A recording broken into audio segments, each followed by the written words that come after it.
So when it comes to saltwater striper versus freshwater landlocked striper, what do you think? Which one pulls harder? Well, there's no question, a saltwater striper, because it's living in current all the time with tide. And then I guess if we had some steelhead down here in the SEC, they'd probably pull even harder. Is that right? There's no question,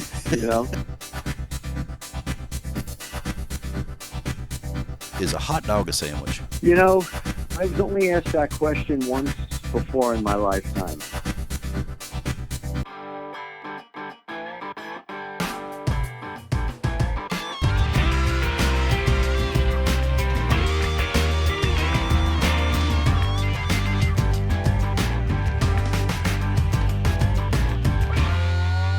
Well, I started fishing probably when I was as young as probably 4 years old. My father was a big outdoor guy, pretty avid fisherman. And so I remember as young as about 4 years old, he would take me out, whether we were on a lake. We lived growing up in Brooklyn, New York, in Saltwater near the Atlantic Ocean. So I remember fishing off piers like Coney Island, the Steeplechase Pier. Probably one of my earliest memories of fishing for tinker mackerel and whiting off the pier back in the early 60s. That's how I started fishing. So I was a conventional guy starting out, spinning rods and open face reels and stuff like that. That's how I kind of cut my teeth on fishing for the most part as a youngster. And then as I got older, because we lived within walking distance of Gravesend Bay, which was the entrance to New York Harbor, as I got older, I would just leave my home where I grew up, and we lived in a 16-story tenement with 160 families. I would take the elevator down with my fishing pole and walk about a half a mile to the water's edge and cast for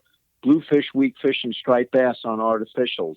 I did that during my early teenage years, 13, 14, 15.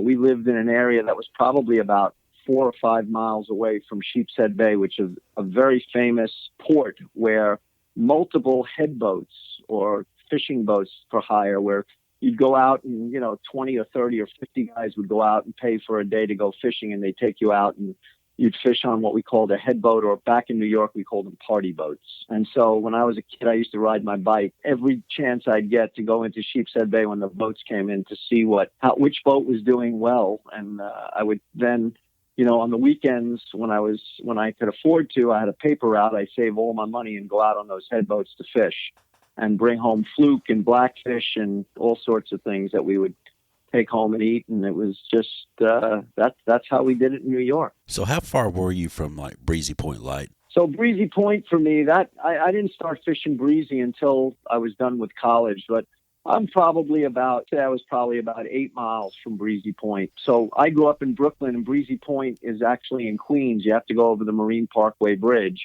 and get to Breezy Point. And I didn't really start fishing Breezy Point, which was a jetty that was the inlet to Jamaica Bay. And I couldn't get there until I had a four-wheel drive vehicle, because the only way you could get to the Breezy Point jetty was to get on a four-wheel drive vehicle, or what we called a beach buggy at the time, drive out about 2 miles on soft sand and get out, and then, dress up and put on our skins and our cleated boots. And we'd walk out about 250 feet to the tip of the jetty, and it was not a flat jetty. These are not rocks where you're like walking one rock to the next. These are rocks that are pointed and jagged, and it was really quite a climb to get out to the tip of the jetty. And the crazy part was there was a low point about halfway out. There was a low section that you had to time the waves to get from the low section back out into into a higher part. And if the wind was blowing east at 10 to 15 miles an hour or more, that jetty would get absolutely covered in spray and waves. And the nastier, the snottier the fishing, the nastier or snottier that the weather got, the better the fishing was on that jetty. Oh, I bet. We used to time the tides and get out there. And the craziest part of this, David, is we did most of our jetty fishing. The guys that, if you had a hankering to catch a big striped bass in New York City, you fished the tip of Breezy Point jetty, and you did it in the middle of the night. You walked out there at dark, and you walked back off the jetty before first light. So nobody knew what you were doing. It was very quiet, very secretive. There was probably 15 or 20 guys that did it, and it was There was no talk about what was going on that thing. It was all hush hush. So you sure didn't come out there with a big old flashlight, did you? You know, we wore a headlight. You had to wear a headlight to get out. Okay, but you tried to not use that headlight unless you were changing lures.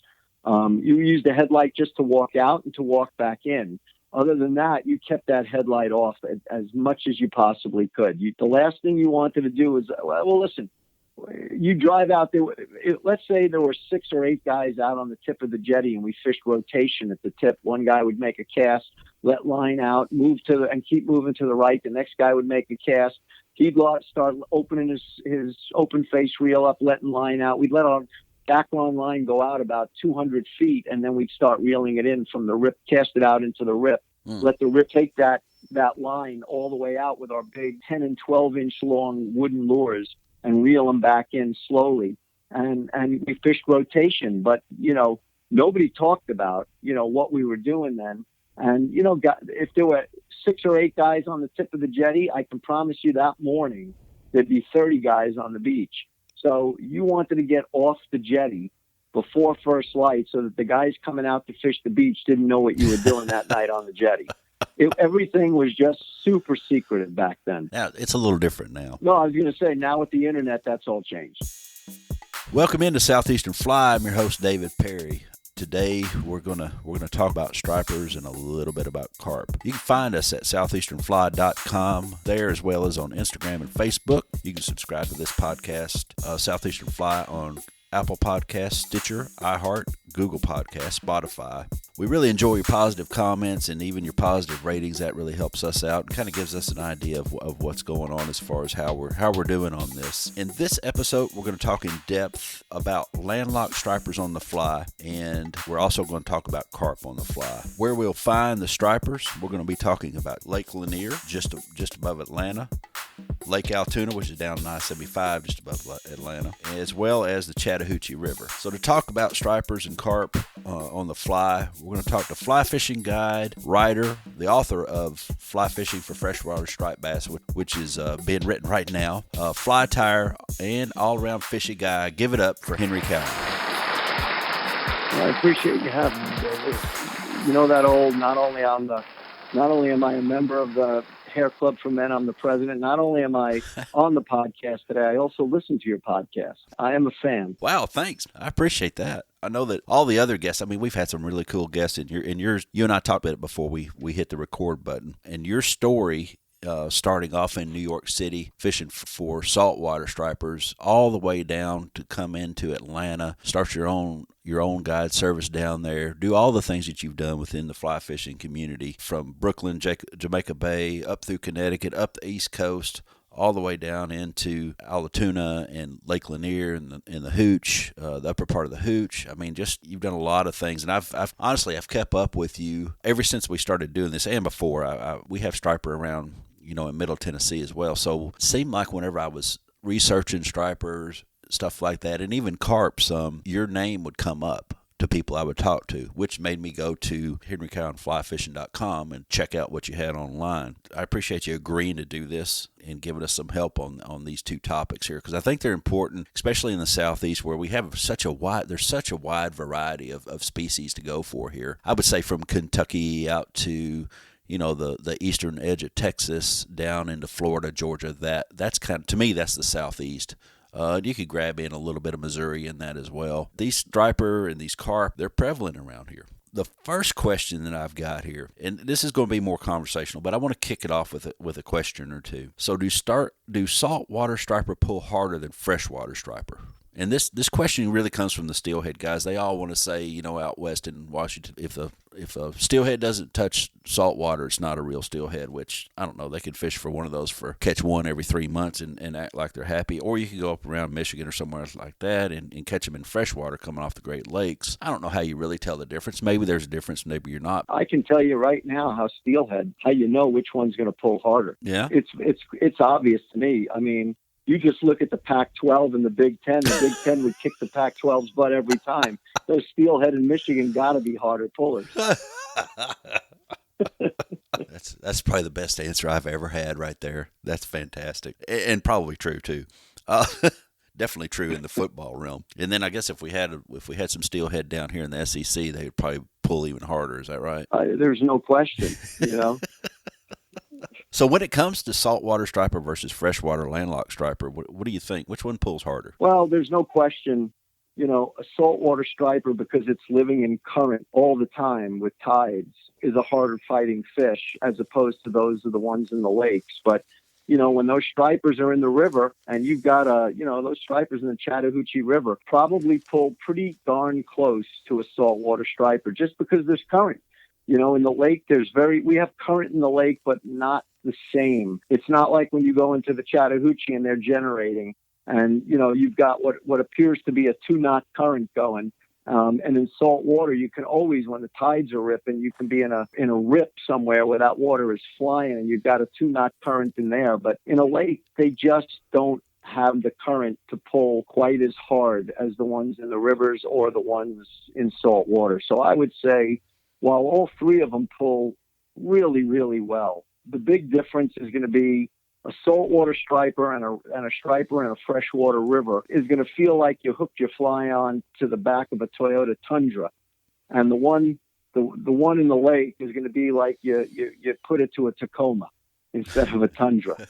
That's going to be the difference. They all pull pretty good, though. So the one in the lake, I mean, they don't have to work quite as hard, so maybe they gain a little muscle, a little more mass, I guess I should say, a little quicker, yeah, they're maybe. Definitely fatter. I mean, if you look at the lake fish, they've got big bellies. There's no question that, you know, Jerry Seinfeld once said, do you know why most fish are skinny? Why's that? Because they eat fish.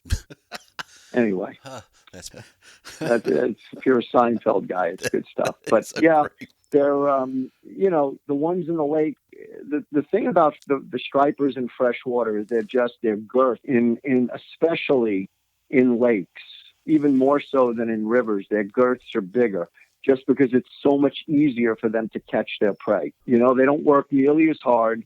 They're landlocked, so they're always there. They're always going to find. They don't have to chase up and down the coast looking for their next meal and follow, you know, the bait fish migrations.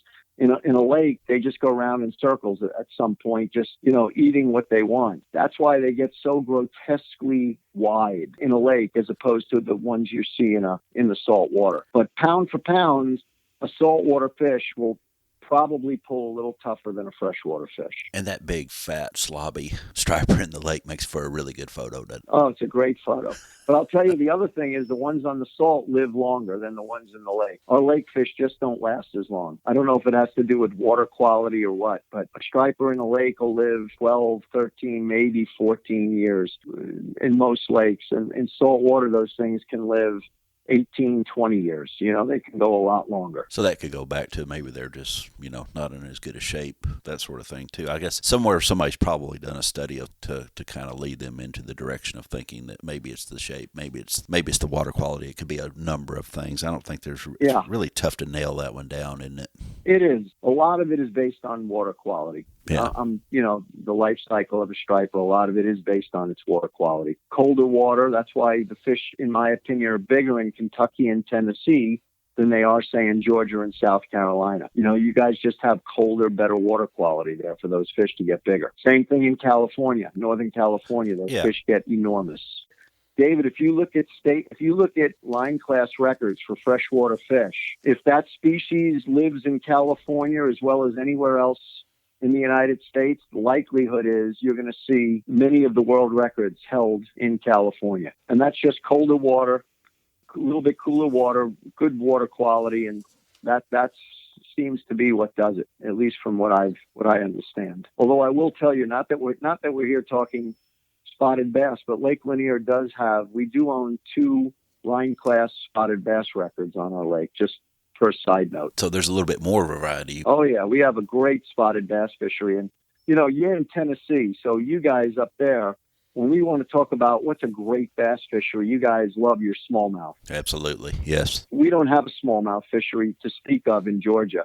We have shoal bass and we have Kentucky spotted bass, and our spotted bass looks like a largemouth and acts and fights just like a smallmouth. The only difference is he jumps like a largemouth. Oh, nice. So if smallmouth jumped the way a largemouth jumped, what a species that would be. That'd be almost the ultimate. They just pull a lot, you know. They pull hard. Yeah. And the spotted bass is kind of the go-between between the smallmouth and the largemouth. Got a little bit of a combination there. So you fish from like New York and upper East Coast all the way down to Georgia. So I've got kind of a non-fishing related question, but something that we really need an answer to. And being from New York, you're probably, I don't want to say you're an expert on this topic, but I would say that you've probably got a really strong opinion one way or the other. Is a hot dog a sandwich? You know, I was only asked that question once before in my lifetime, and I will answer that and tell you unequivocally, it is not a sandwich. The greatest hot dog on the face of the earth comes really close to where I grew up, Nathan's Famous, which is a Coney Island dog. Uh-huh. I grew up a bike ride away from Nathan's Famous, and you know, a hot dog is, you can call it a lot of things, but it's not a sandwich. I mean, let me ask you this: is a burger a sandwich? No. Yeah, I don't think a hot dog or a burger is. They get their own category. They get their own spot on the menu. They really do. Yeah. They really do. So I would have to say no, a hot dog is not a sandwich. And no, you cannot put ketchup on a hot dog. Oh, that's the other thing. You can't, I mean, it's mustard and sauerkraut and onions and relish. And you want, you know, if you want to put coleslaw on a dog, that's fine. But a Chicago hot dog's got the kitchen sink with pickles and everything. A New York dog, you know, when you think about pizza, New York is thin crust, Chicago is deep dish. New York dogs are basically, you know, mustard and either sauerkraut and onions, where the Chicago dog is, you know, usually relish and you know, peppers and pickles and, you know, on a poppy seeded bun. Poppy seed, yeah. But that's the way they do it in Chicago. Just for clarification here, I haven't eaten dinner yet, so I'm a little bit, I mean, the hot dog question is really sticking with me pretty good. I got you. So your dad, let's go ahead and start back here. That's a fun question, and I've pretty much asked everybody that we've interviewed. This is just the first time that I think it's probably going to make the cut on the recording. So your dad started you fishing. You started in the Northeast. So my dad actually, he helped me along as well, just like probably a lot of folks did. Parents, grandparents, aunts, uncles, stuff like that help us. But it really took a friend of mine to get me into fly fishing, and I went through, like I was living in Knoxville whenever I really started back. I fished a little bit as a kid, fly fished a little bit as a kid, although I never was really any good at it. You know how it is when you're a kid, you fish with a spinning rod and then you pick up the fly rod. You don't catch as many fish. You really need somebody there to kind of coach you along and help you out. That came later in my life, fishing in the Smokies with my friend Pat, which I've talked about many, many times whenever I do interviews or presentations. Pat's name comes up quite a bit. And I was just wondering, is there anybody that maybe started with you that kind of helped you along whenever you first really got into it? You know, it's funny you say that. I think everybody has a Pat out there somewhere, whoever it is. My dad fly fished a little bit for largemouth and pickerel on a lake up in upstate New York in the Catskill Mountains. And so I used to watch him do it, but I had really very little interest. And it was when I moved, I was married and moved to Connecticut in 1988, and around 89 or 90 is when I saw three young guys down on the beach one day, and we were standing not far from one another on a blitz where the stripers were just coming into the shoreline. We were in a pair of waders, and I was throwing a spinning rod with a bucktail, and these three teenagers come down with fly rods, and we're all doubled up and stuff, but theirs looked what they were doing looked like so much fun. I decided I'm going to pick it up. And eventually that's how I really started fly fishing, was when I picked up saltwater fly fishing in Connecticut. I know most people start fly fishing either on a brim pond or in a stream for trout. And I actually did it in salt, and then eventually fell in love with trout fishing. But over the next year or two, I just tried to teach myself as much as I could, and I got better at it and casting better and tying flies and this and that. And I ran into a guy in a pair of waders one day at one of our spots, and his name was Scott Smith. And everybody knew Scott because he'd always introduce himself as, "Hi, I'm Scott Smith from Bethel, Connecticut." I mean, you know, I don't introduce myself as, "Hi, I'm Henry Cowen from Brooklyn, New York." I would just say, "Hi, I'm Henry." But this guy, anybody he met anywhere, "Hi, I'm Scott Smith from Bethel, Connecticut." And so I met Scott, and Scott and I hit it off. And Scott is probably, to this day, I would have to say, the best angler I have ever fished with. And that takes into account having, you know, fished in a boat several times with the likes of Lefty Cray and other luminaries in our sport. And I'm telling you that Scott Smith was the greatest angler I've ever fished with. And the only way I can describe this, David, is when you're fishing and you're in a boat and you hook a fish and you want to grab the leader and lift the fish up and bring him in the boat. Most of the time, the minute you lift the fish out of the water, the fish wiggles like crazy, throws the hook, the fish hits the side of the boat, the gunnel, and usually falls back in the water. And with Scott Smith, the fish always fell in the boat. This guy just had a charm over his head. I've been fishing trout with him and stripers with him and bluefin, baby bluefin, tuna, and just all over the place, fishing all different things, smallmouth, you name it. We fished for a lot of things together. It was as if he had gills tucked under his ear. He was just unbelievable the way he would figure stuff out.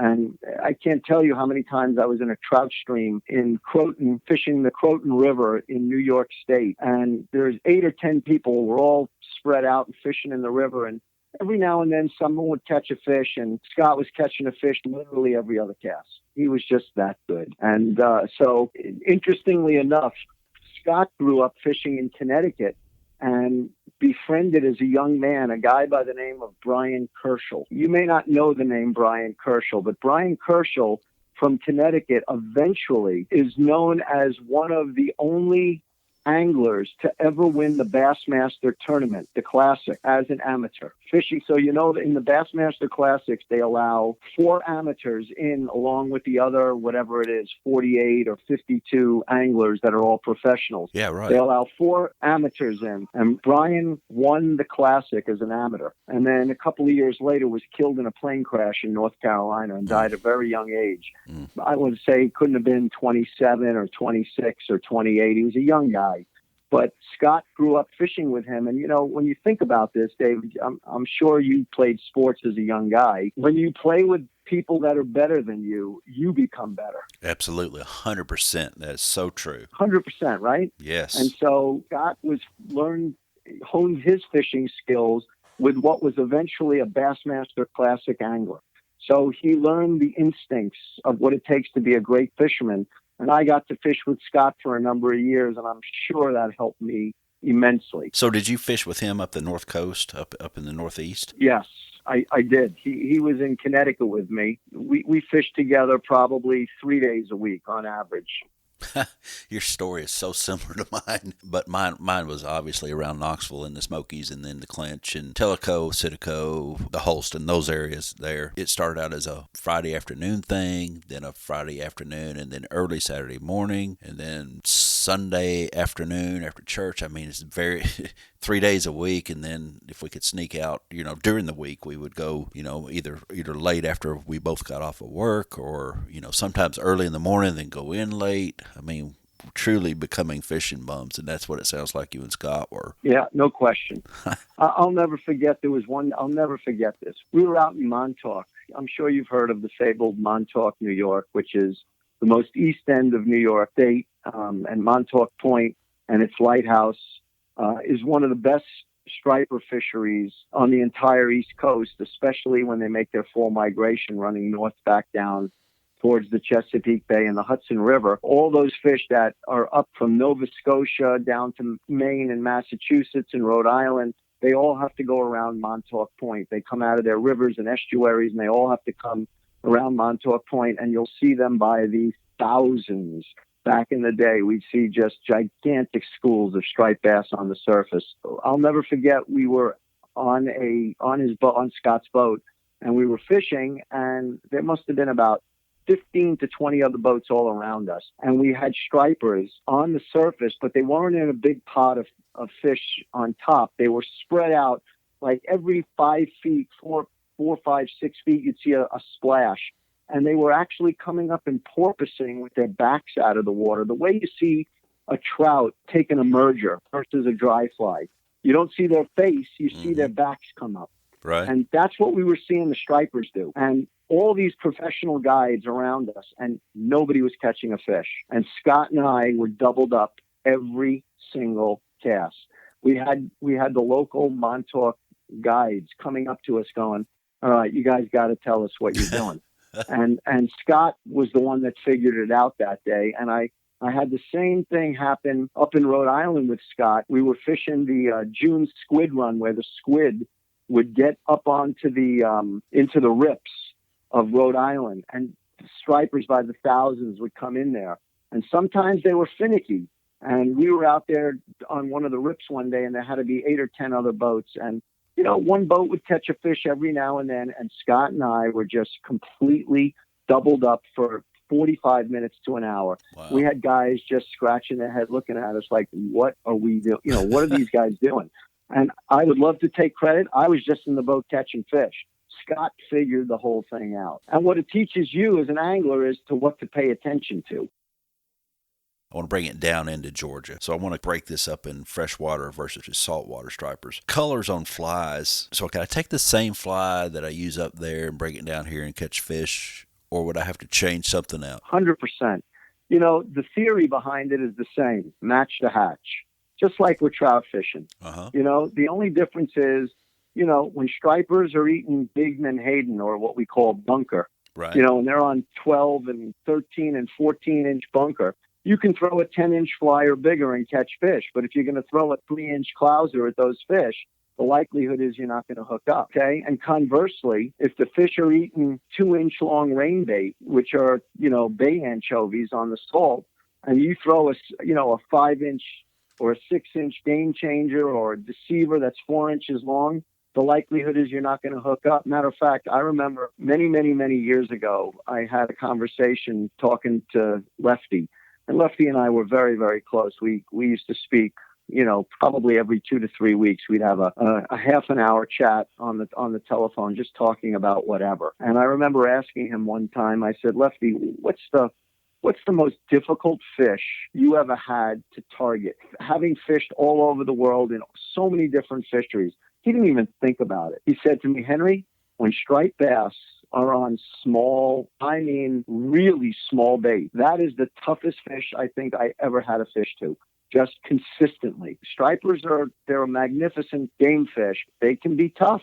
They can absolutely be tough. So your question is to colors and stuff like that. Yeah, I mean, in the salt, colors like pink work and olive oval white work and chartreuse and white works and gray and white works, and it's the same down here in the lakes. All those colors work. So when you're fishing in the lakes, and we're going to move down into the lakes, your water in the lakes down there, is there a certain time of year that maybe they're a little clearer than others? Maybe they're a little stained a certain time of year? As we get into the winter, the lakes clear up more, you know, as it gets colder. And our fishing season here in Georgia, you can fish stripers 12 months a year. It's just that you're going to be fishing the rivers in the summer, and you're going to be fishing the lakes in the fall and the winter. And then in the spring, you can fish both. You know, there'll be some fish in the river making their spawning run at times, and there'll be plenty of fish in the lakes. But, you know, my fish, I don't guide the rivers. I do fish the rivers some. Down here in Georgia, I fish the Chattahoochee. But for me, my striper season generally begins sometime around the 1st of October. Sometimes it's a week or two earlier. Sometimes it's a week or two later. October 1 is when I start, and I pretty much end sometime around May 15th, give or take. It could be May 25th.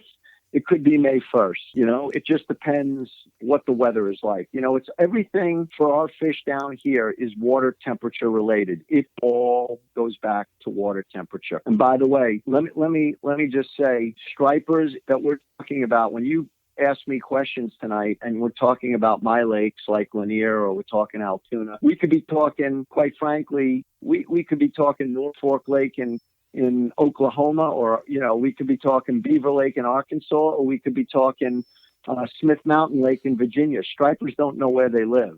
They all feed using a very similar pattern throughout the year, and it's just all about water temperature. So the only difference is going to be where my fishery may start up on average October 1, somebody in Virginia might start their fishery up on September 10th because it cools down quicker in Virginia than it does in South Georgia or North Georgia in the south. Cooler water is what they're looking for. They're looking for cooler water to fire up. Now, in the summer, these fish just go deep. It's not that they're not around. They're just 30 feet, 40 feet down, living in the thermocline. And you don't want to target those fish, even though they're bunched up in big numbers. You don't want to target those fish because that oxygen level is zero above 30 feet. And so fighting a fish in 40 feet of water with zero oxygen at 30 feet and above over the summer in 85-degree water temperature is almost a surefire way to kill a fish. According to what few studies have been done by the Department of Natural Resources, they believe the mortality rate of a striper caught in deep water in the summer is at least 75%, maybe higher. I've read that before. There's something very similar to that. So we just lay off them in the summer. So we fish from October to May for the most part. Yeah. I start my carp fishing in May, June, July, and August is when I'm carp fishing the hooch. Yeah. And we're going to talk about carp too, because I'm interested in your perspective on carp and what you see out of the carp. What I got from that is to find out what the bait's doing and try to imitate the bait, which, like you said, that's the same for trout. It's the same for bass. We got access to a couple of private bass lakes that we fish, and this time of year for probably about another month, those bass will target frogs. So what we do is we just cruise the bank in the drift boat and we just listen for the frog. When a frog croaks or goes off, you just throw to where you heard it. Once you throw it in there, you let this little green popper that looks like a frog just sit there for a second, and then you make about 2 or 3 strips. By the third strip, usually you've got a bass on. I don't know if they're feeling in their lateral line, if they're hearing it somehow, but those bass are actually listening. They'll just go park right in front of where they think a frog is, basically, and wait for him to jump in the water. So it's kind of bait and switch for us, and it's the same thing for shad. Whenever you're fishing the shad kills, it's the same thing for fishing a dry fly hatch. It's the same thing for fishing spinners. So it sounds like we're all kind of doing the same thing, maybe in a different way here and there. But it matching the hatch, matching the bait, matching the retrieves, that sort of thing. I think for the listener out there, that's something to really think about and start investigating. I will tell you, retrieve is a very important part of the striper game for those that want to take up striper fishing, and even spotted bass, Kentucky spots react the same way. The retrieve is vital. It's the difference between catching and not catching on our lake system and in the rivers too. What you need to do is you need to remember to pause the fly. So when you're stripping a fly in, my favorite retrieve is not these long, 1.5 foot, 2 foot retrieves, yeah, one after another. I actually like short 3 to 6 inch retrieves, 2 or 3, followed by a 3-second pause, followed by 2 or 3 or 4 more quick retrieves, followed by another 3-second pause.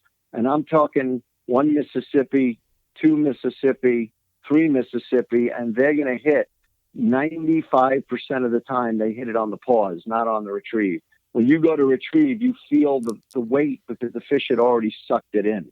But if you just do a steady retrieve and you don't pause, or you pause for a half a second or a second, the guy in the other, if you're fishing that kind of a retrieve in the front of the boat, the guy in the back of the boat is pausing 3 seconds in between 3 or 4 strips. He's going to outfish you 5 or 10 to 1. I fish little wrist strips. Like I call them wrist strips. So it's like 3 inches. It's however long, it takes your wrist.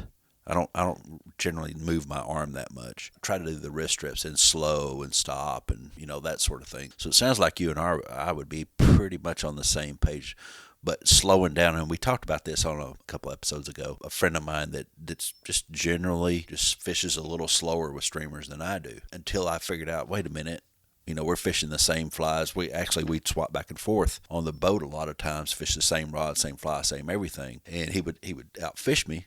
So I would, watch him, and then finally I decided, all right, he's just fishing a little slower. He's got a little longer pause like you're talking about, but he's just overall generally fishing slower than I am. And as soon as I slowed down to about his pace, that picked my catch rate up, which was interesting. I don't know how many times I've said that. I don't know how many times I've talked to people and they've said exactly the same thing you say. Yeah, the retrieve is vital. That's it. There's 2 or 3 things you need to put together to be able to catch these fish, and the retrieve is absolutely one of those key items in the striper game. There's no question. Obviously, you want to fish where the fish are. Get into that a little bit later, but once you figure them out, it's so easy to go in there wide open, flat out as fast as you can retrieve, because you're just getting on the water after not maybe fishing for several days or weeks or even in some cases months, and you just generally start fishing fast, and slowing down is key. Tell somebody that when you take them out at first light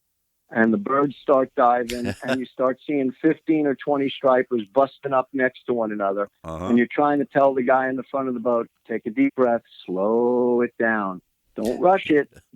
Just take it easy. And it's hard because your heart is racing, and it's fishing for stripers in a lake is nothing short of a saltwater experience in fresh water. That's exactly what it is. It's so hard. I mean, it's just like rising fish. I mean, it's the same thing. You want to just go out there and bust it, get the fly right in front of them and slap it down there. And kind of goes back to what we were talking about earlier, was come in, observe a little bit, take your time, just a little bit. I mean, you know, if you find a striper in the jump, you've got to get on him relatively quick usually, because they're not going to stay there forever. But it's very similar to catching the rising fish right on the hatch. David, you know as well as I, buck fever just doesn't stand for hunting. No, you know, buck fever happens on the river and on salt and on the lakes all the time. Absolutely, it does. Well, hey, Henry, Moonshine's got a new fly rod out. It's called the Vesper. It's a high-performance and fast-action rod that outperforms others in its price range. They pretty much remove the fluff. They put the majority of the build costs in the essence of what it makes a fly rod great, and that's the blank. That's the key to making it really, really good for fly rod. These are high modulus nano matrix materials, and they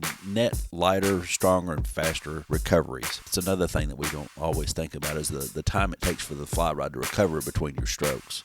Moonshine Rod's mission is simple: to imagine, create, and distribute unique, well-built fly fishing rods at a price point that real people can afford. Blue-collar built, performance, small batch fly rods. The one and only fly rod company that includes 2 tips in all the glass and graphite rods in production. Check them out at your local retailers or at moonshinerods.com. The UPS guy stopped and dropped off a care package for me from Moonshine today, and it's got a few rods in it that I need to take out and take a look at. I'm not even really sure what's exactly in there. I need to investigate that after we finish this recording. You know, David, I'm going to tell you a little secret about Moonshine. Those rods are cured in a still. Then they've got to be good. They probably taste good too, don't they? They got to be good. Yeah. Moonshine.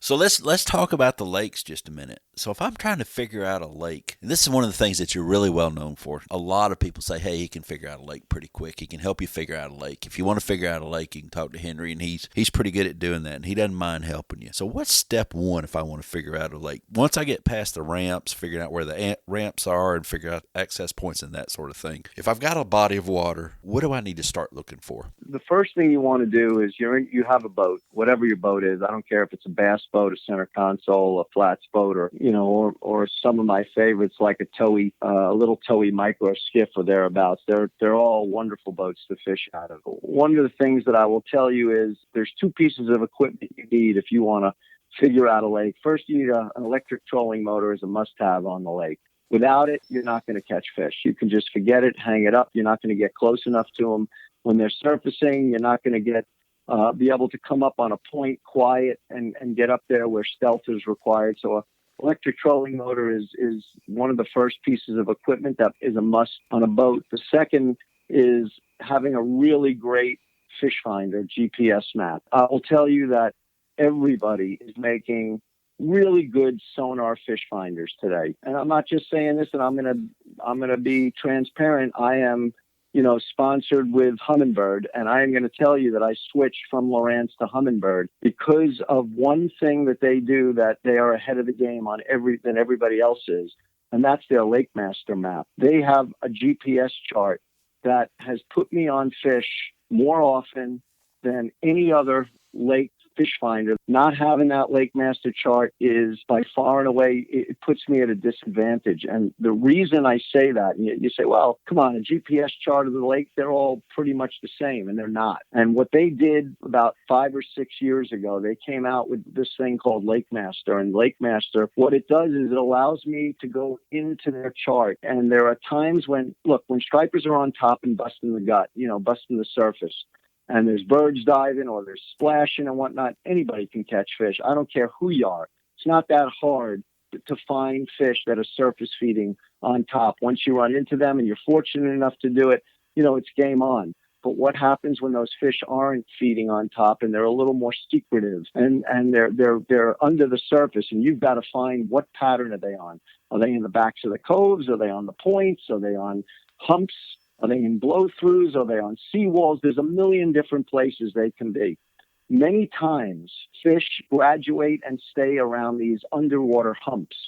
And an underwater hump is nothing more than a piece of the bottom of the lake where if all of a sudden you're driving down the river channel in the lake and you're in 60, 70, 80 feet of water, and just off to the right, there's 20 to 25 feet of water, followed by, on the other side of it, another 40, 50, 60 feet. That's just a high spot in the lake, or what we call a hump. What I can do with my Humminbird fish finder is I can go into something called contour highlighting and set the contour highlighting for 20 to 25 feet. And every single hump on that lake appears in Kelly green. The whole map of the lake is light blue, and every hump turns up Kelly green. So it doesn't have to have a reef marker on it. A lot of lakes are marked with, they're noted with reef markers, these little poles with white pieces of like a float on top and has red stripes on it or whatever to let you know that that's a high spot over there. It's a danger point. Right. Those are humps. Fish congregate around those humps because bait congregates around those humps. And you're not going to find those humps that aren't marked unless you have a good fish finder that'll show them to you. So the first two things is an electric trolling motor and a fish finder. Once you have that, then what you've got to do is figure out what pattern are the fish on when you're going to fish. To give you a quick 30-second, overview, in October, the topwater season starts down here. So when they're not coming up and eating on top, the stripers are sitting on humps. So if I don't see surface feeding fish, I got to go blind cast humps. That's the whole month of October. In November, those fish start to eat on top a little more regularly, and they start to migrate off the humps, and they start migrating onto points. So I'll start fishing points a little bit more when I'm not seeing them on top. In the month of December, those fish migrate north and start going further north up the lake into the cooler water up north. And as that water temperature is dropping, that water up north gets even colder, and the bait really starts to like that, and they start migrating up north. And what's going to happen is, those fish will be on top. They'll be on points. They'll be on saddles. You'll find them on saddles, which is another pattern that they get on, which is an area that attaches from a piece of land. It's the underwater structure from the piece of land all the way out to the island. If there's an island that you're passing in between, the land is on your left and an island's on your right. That water underneath it is called, if it comes up, it's a saddle. They get on saddles that time of year. So there's all these different patterns that the fish constantly change to because that's where the bait is.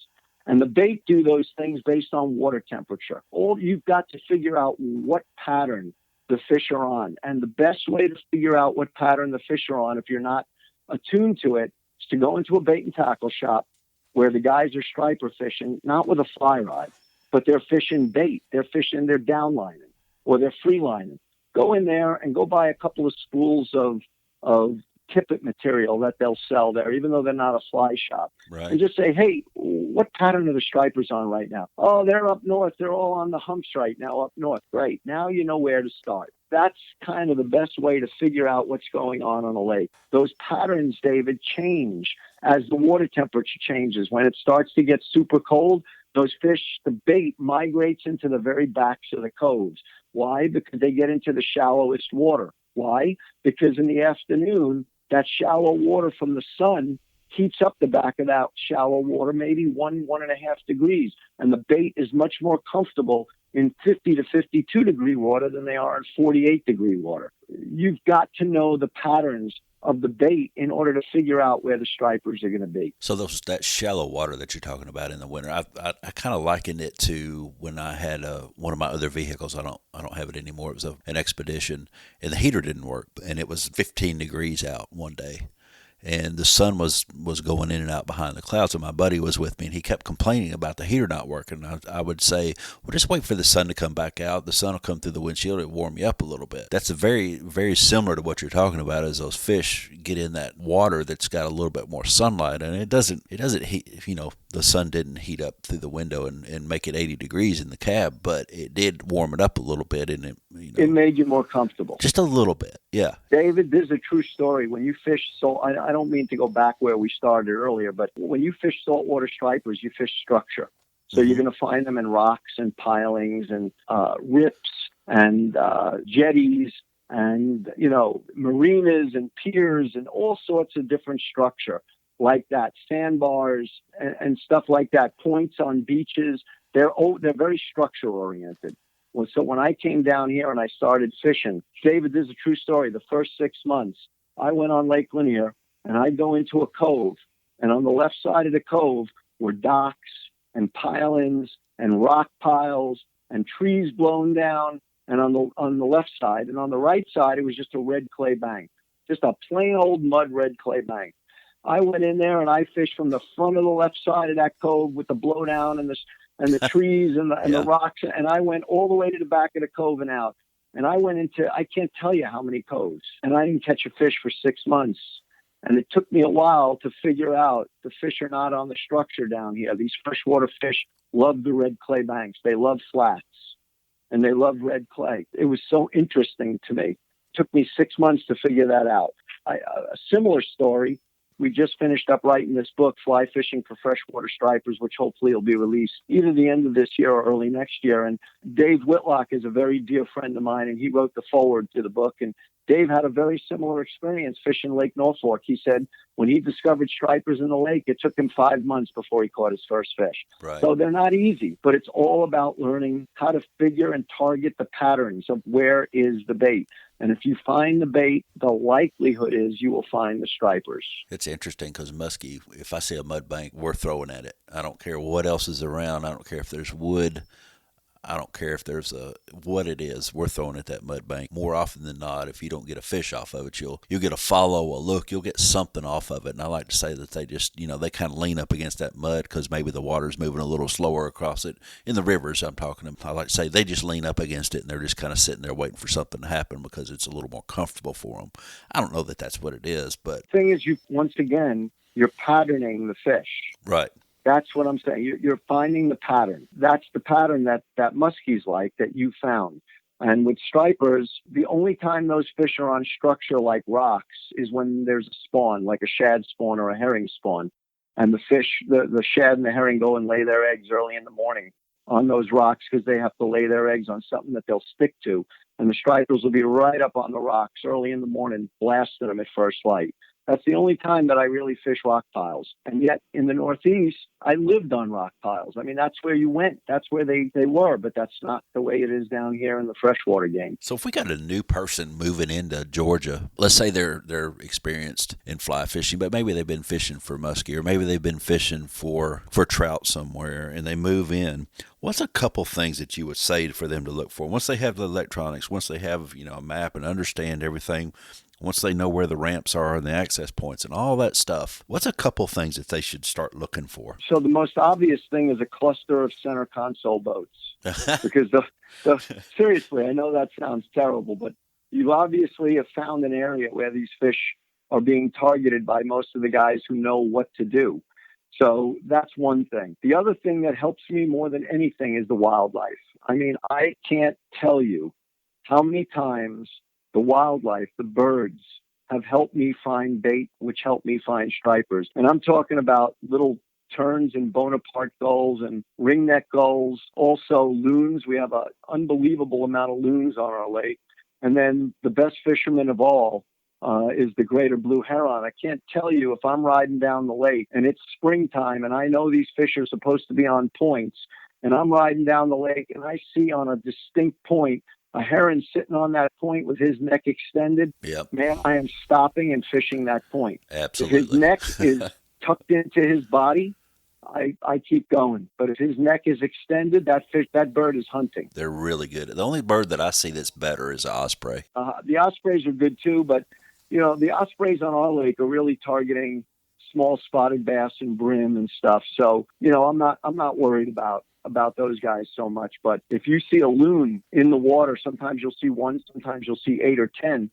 If the loon goes under the surface and then comes up about 75 feet away and then goes back down under the surface and comes back up another 75 feet away, that's a loon that's hunting for bait. I don't worry about that loon. It's the loon that goes down and comes up and goes down and comes back up in a confined area. That's a loon that just found a pod of shad. and I will throw on top of that loon. Literally, I will throw my fly on top of that loon that's making that explosion on the water because he has found a pot of bait fish, and the stripers will work with the loons to ball up the bait fish. It's like something you'd see underwater on National Geographic, and that's what they do. And I can't tell you how many times I've not seen any stripers and thrown on top of loons and caught fish. Countless times. That's very similar to watching for gulls and kind of the same thing. They kind of work with the saltwater fish. No question. And we have gulls, we have gulls on our lake. And again, if you watch what the posture of the gulls are doing, if you're driving around and you're not seeing anything flying, but you see 75 gulls sitting on the water somewhere, not moving, well, you're close. Right. I'm not exactly sure where they're going to pop up or where they are, but you are close. If those gulls are flying around and they're diving and they're close to the water, they're flying 20, 30 feet off the water and then diving and picking up a bait, well, guess what? You found something worth looking at. If they're flying, 100 feet in the air, 150 feet in the air, just going slowly doing circles, what they found is bait, but they found that bait deep. They see that bait 30 feet down. Right. So watching the posture of the gulls and the turns can really help you locate bait fish, which in turn should help you locate stripers. But the wildlife for me is incredibly helpful. So give me something else. Give us something else that you would look for. What's one other thing? Yeah, so here's what I like. If you like topwater fishing and your lake has a dam attached to it, so it's a tailwater below, like Lake Lanier has a dam. Most of the lakes here in the Southeast have dams attached to them. Mm-hmm. When they pull water from the dam, that is creating a lot of current.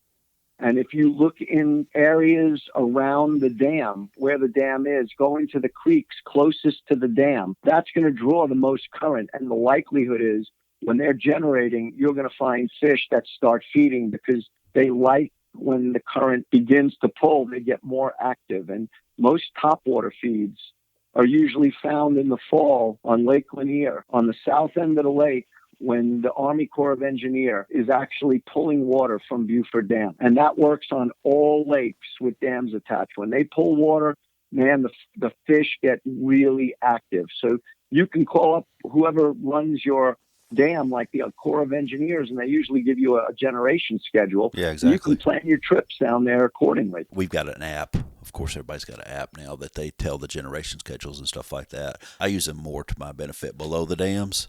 But these folks that I know, my dad is a crappie fisherman, and he is always looking at the dam. I mean, he wants to know when Chickamauga Dam is pulling water.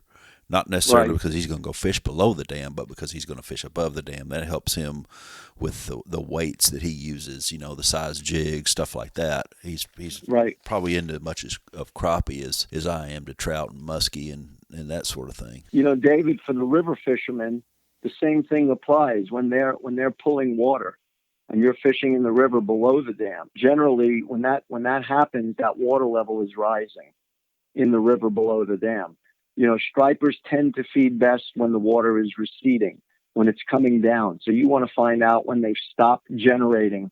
Quite frankly, you can certainly fish them. Some of the rivers fish, you need generation to get the rivers. You need the generation to get the water up so you can get up to the dam and fish at the dam, at the base of the dam, because there's too much rock when the water's low. But most guys that are floating rivers wait for that. They like that receding water from so if they're generating 7,500 or 6,000 CFS, they're going to wait for that water level to go down 1,500 to 2,200 CFS. And when that water level starts coming down and they start generating slower and less, that's when those fish feed in the rivers. So any transition in the water level is going to help you too, especially on the receding end of it. Right. Not going lower to higher, but higher to lower. Interestingly, the fishing around the dams, I mean, even if you're not right up next to the dam, and I certainly don't say fish right up next to the dam, especially when they're generating, but the lights off the dam a lot of times will help, up in the lakes and below the dams. Well, for the angler who's first starting out and has never striper fished before, I find almost all the anglers down here on Lanier, at some point they hear or read about dock light fishing, where we have these big green underwater lights. And just like your bass fishing at night, we do the same thing. If you've ever read about guys snook fishing in Florida, on lit docks, we do the same thing with stripers. And the only difference is snook are really hard to get to eat on a dock light, and stripers are just as dumb as a rock. David, if you go on my Vimeo site under Henry Cowen, I have a video that we made last year. Let me ask you this, David. What do you think about bringing bananas in a boat? Yeah, I'm not a big fan. Okay, most people aren't. So we made a video on Vimeo it's under Henry Cowen. If you go to my Vimeo site, you can look at it. And it's the name of the video is Bananas Are Lucky. So a buddy of mine went out, I videoed while he did it, and we put a cutting board on the boat in the middle of the night. We took an X-Acto knife, and he peeled the banana, ate half of it, took one of the pieces of skin from the peeled banana off and shaped it into a fish so it looked like a fluke, and cut it out. And then we took a hook, and we snelled a hook with the banana peel that looked like the shape of a bait fish about 3 inches long. And we snelled it and put it on this, just a plain old Gamakatsu hook.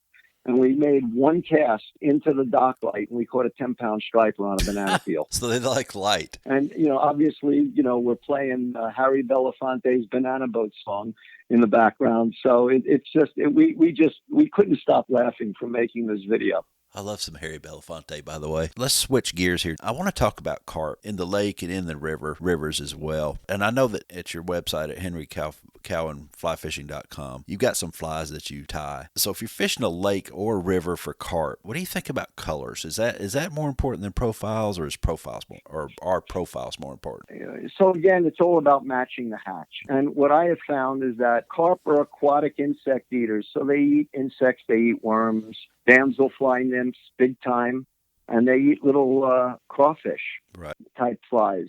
And so, you just want to match the size of whatever it is you think they're feeding on in the river. And most of the time I'm using like a size 6 or 8 or 10 small fly. And, one of my favorites, I'll just tell you, I've got 3 or 4 flies I love carp fishing with. I like a black beadhead woolly bugger. I like dark flies because the water down here on the Chattahoochee is tannic. It is stained. So I like black. I like rust. I fish olive occasionally, and I fish brown. But I really key in on rusts and blacks. And even a tad of orange or red on the fly isn't a bad thing either. And rubber legs can be helpful on a fly. But, if you want to give it that crawfish look. But I like a black beadhead woolly bugger. I love Bob Clauser's swimming nymph is another great fly.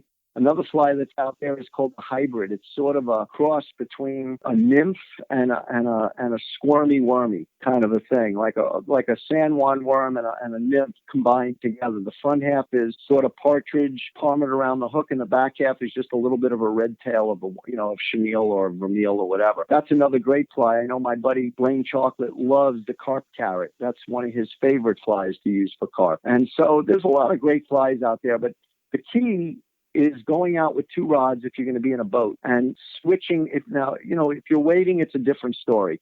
But if you're in a boat pulling around, you should have 2 rods ready, rigged, one with a fly that has a lot of weight, like dumbbell eyes, and another rod that has very little weight, maybe bead chain eyes or maybe weightless. Because if you're in 8 inches of water fishing to carp, a heavy fly is going to make a big splash, is going to spook that fish. They are so spooky. You've got to be stealthy quiet with those fish. So the key is really making sure you have the weight of the fly is as important as what fly you're tossing. So weight is just as important as profile? In my opinion, it is. And that's very similar to fishing flats, in saltwater too. No question. When it comes to carp, we're talking about common carp here for the most part. That's what we fish for in the rivers, and you have them in lakes too. But the fish in the lakes just don't eat nearly as well as the ones in the river because there's just way more flats in the river. That we get up on these oxbow lakes off the side of the river, and we get into anywhere from 5 to 18 inches of water, and we try to sight fish to everything, and it's just way too much fun. The key for an angler, there's basically 4 kinds of fish that you can throw at when you're carp fishing. There's fish that are tailing, which is just like you'd think about bonefish or redfish when their tails are sticking up out of the water and their noses are in the mud feeding. That's one type of common, one type of carp you'll see feeding. Another one are what we call crawlers. Those are fish that are just moving on the bottom, and they're moving around, looking and stopping and feeding and moving and stopping and feeding. And they're just in super shallow water, sitting on the bottom and crawling along the bottom with their bellies rubbing on the mud as they're moving along. Those are crawlers. We love fishing shallow for crawlers because that is the ultimate to me of all the fish. Those are the hardest fish to catch, are the crawlers. Then we have what's known as mudders and bubblers. Those are the easiest fish. A mudder and bubbler is the same thing. It's when a fish is actually tailing, like we talked about the first fish, where his nose is in the mud and he's on a 45-degree angle and is tailing, but there's more water where his tail isn't out of the water and exposed. He's tailing underwater. And when he's grubbing with his nose and his mouth underwater, you're going to see bubbles coming up from the bottom of the riverbed because there's methane. As he's digging into the mud, he's releasing methane gas. So you'll see bubbles coming up out of the water. And when there's red clay mud around it, you know that that's a fish eating right under that bubbling. Whereas if you just see bubbles coming up, no red clay around it, that's just methane coming up. So we call those mudders and bubblers. And those are the easiest carp to catch because when they're mudding and bubbling, you can get within 6 or 8 feet of them, throw the fly on top of them and get them to eat it. When they're concentrating and their noses are in the mud, that's all they're thinking about is what are they rooting out. That's a really focused fish right there. That's a focused fish. Yeah. And then finally, the last ones are the cruisers. And cruisers are sunners, but one or the other are the ones that are sitting up near the surface of the water. You're in 2 or 3 feet of water and the fish is right on the surface and he's moving from point A to point B, or he's lying still on the surface sunning himself. Those fish simply just 98% of the time don't eat. What's really funny is I was having breakfast at a fly. I don't mean to sound like I'm name dropping, but I was at a fly fishing show probably about 8 or 10 years ago, sitting having breakfast at a table, and I had Lefty on my right and Clouser on my left. And Clouser is a huge carp guy, and so is Lefty. And the three of us are all fishing different rivers because Lefty's in Baltimore, Clouser's in Pennsylvania, and I'm in Georgia. It was amazing to me how the same similarities, whether it was things that worked or things that frustrated us to no end, were all the same on common carp. All the same, and we're fishing 3 different rivers, hundreds of miles apart from one another. So, I learned a lot that day. You can add some Middle Tennessee rivers into that same exact, those same exact frustrations and tips and types of fish. We may call them things a little bit different. We see very similar things here. Which gets back to my statement from O'Neill Williams, who has that radio show every week out of Atlanta on WSB. O'Neill Williams used to say to me, fish don't know where they live. It's probably one of the greatest statements I've ever heard that really, and made sense to me because here you're telling me your carp in Tennessee do exactly what my carp in Georgia do, which do exactly what Clouser's carp do, wherever he's fishing, if it's the Shenandoah or whatever he's fishing his carp, or if Lefty's fishing the Potomac or whatever. Back in the day, we're all finding same similarities and patterns, yet we're nowhere near one another. Yeah. So that's why you need to pay attention. And that goes back to if you know how to fish part of your river, you can find part of your river in somebody else's river and fish that and have very similar results, especially in trout fishing. That's a big thing. But I can see, baits are very similar. Types of fish are very similar. The retrieves, although they may be completely different species that you're using for mimicking a bait, you should try to match that as best you can. And that all pays forward, I guess, as you move around and fish different places in the country and frankly, different places in the world as well. Yeah, there's no question. The only thing I'll say for any of your listeners, David, who've not tried carp fishing, and I will tell you they are a very challenging fish. You're going out to catch anywhere from 1 to 3 fish, unless they're on a cicada hatch. That's a different story. That's a whole different animal, but these fish will humble you. These fish are son of a guns. I mean, they are, for lack of the best way to describe carp fishing is you feel like you're bone fishing or red fishing, except that you're throwing at a permit. And so we see lots of bonefish and redfish, but they're way more forgiving than what a carp is. A carp feeds more like a permit. They're very selective and they're just son of a guns. If you like a challenging fishery, you're going to love carp fishing because it's so visual. It's all sight-oriented. There's no blind casting. Yeah, the redfish, you could almost throw a golf ball at them and they'd almost want to come over there and eat it. But carp they're a totally different species. Yeah, the minute the carp hears that golf, unless they're on cicadas, if a carp hears a golf ball splash, he's going to run the other way. Yeah, exactly. Wow, Henry, we followed you from New York City to Atlanta, or I guess I should say from the Big Apple to the ATL. Fished with you in Jamaica Bay, and then up in the upper Northeast in Connecticut, and then you came down to North Georgia, figured out those lakes and rivers down there, which is pretty cool. You gave the listener a really good insight on saltwater stripers versus landlocked stripers, and I think we figured out there's a little bit of myth there, a little bit more myth there than what there probably needs to be, and I think you unlocked a lot of keys there. We talked about fly types, fly colors, gear a little bit, water types, different approaches. For the new guy that maybe is just moving into a lake where there's some striper and carp on the fly, we kind of jump-started them. We've been a long way here in the past, I don't know, probably hour or so. Actually, it's been a little more than an hour probably. We put on a lot of miles, David. We have, haven't we? It's all started out with our conversation about what was it, Jeep Cherokees and Wagoneers and that sort of thing. Early on, we didn't get that on tape, but it was cool to talk about them. Now I wish I'd have bought that one that I was looking at 15 years ago, because I think I would have been way ahead of the game on that one. Probably would have been. Well, Henry, thanks again, man. That was, like I said, that was all good information. I appreciate you sticking it out with me and getting this thing on tape, and it was definitely a pleasure. I do want you to come up, and I want you to fish, and let's do some. I mean, even if we can't do dries, maybe we can do some terrestrial and that sort of thing, fishing up here for some of these trout around here. I'd be more than happy to get you out. Well, I'd love to do that one day. I really would. So I just hope our listeners enjoyed the podcast and they're staying safe. And I got a quick question for you, David. I meant to ask you, being up in Tennessee, are you a Vols fan? Yeah, there's a long storied history with the Vols and David in the family, but I try real hard. I got to tell you, I'm going to tell you a quick story before I let you go. I was up in Chattanooga last year, driving up to Chattanooga, and I got pulled over by a sheriff up there. Pulls up to me and he says, "Son, do you know how fast you were going?" And I said, I'm guessing 55, 60. He goes, "No, you were doing 70 in a 55. I said, "Oh," he goes, "that's way, way, way over the limit." He goes, I'm going to have to fine you for this, and I'm sorry, but that's something I just have to do." And he went back to his car and he came back, and you want to know what I ended up getting? I ended up getting 2 tickets, both to a University of Tennessee football game. That was the worst. That was absolutely the worst fine you could ever give a Georgia Bulldog fan. Oh, dogs. Oh my gosh. Well, all right, we're going to stop on that note. I could go into UT football for back 15 years here in the trials and tribulations of the David Perry and his family with them, but I won't do that. Thanks everybody for stopping by. You just listened to Henry Cowen on Southeastern Fly. Henry, thanks again. My pleasure, David.